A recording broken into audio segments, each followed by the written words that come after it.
નમસ્કાર દર્શક મિત્રો, તમે જોઈ રહ્યા છો બનાસધારા ન્યૂઝ અને હું છું જગદીશ વૈષ્ણવ.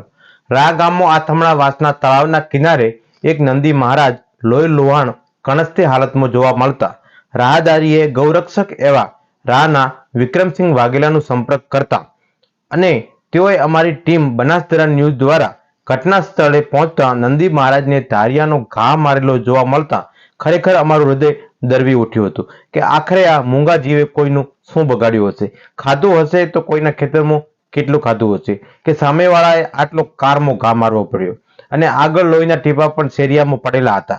તો જ્યાં સુધી લોહી દેખાતું ત્યાં સુધી ગયા હતા, પણ ખેતરના માલિકે પોતાનો ગુનો કબૂલ કર્યો ન હતો.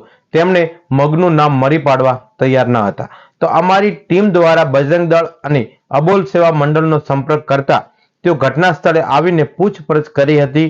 તો ના છૂટકે તેમને કબૂલ્યું હતું કે હા, મારાથી ગલતી થઈ ગઈ છે અને તમે જેમ કરશો એમ હું કરવા તૈયાર છું. કેમ કે આવી ઘટના છાસવારે ગામડા પંથકમાં બનતી રહે છે. ગૌપ્રેમી અને સૂત્રોના જણાવ્યા પ્રમાણે કે ખેતરના માલિક એવા ડુંગરાભાઈ મેઘવાળ પોતાનો ગુનો કબૂલી અને ધર્માદો કરવા પણ તૈયાર થઈ ગયા છે. તેવા લોકોમાં અને સોશિયલ મીડિયાની અંદર મેસેજ દ્વારા જાણવામાં મળ્યું હતું. આવી અબોલ પશુ હત્યા ઉપર પોલીસો પણ નક્કર કાર્યવાહી કરતી નથી. કેમ કે 4 મહિના પહેલા આવી જ ઘટના થરાદના ડોવા ગામમાં ઘટી હતી.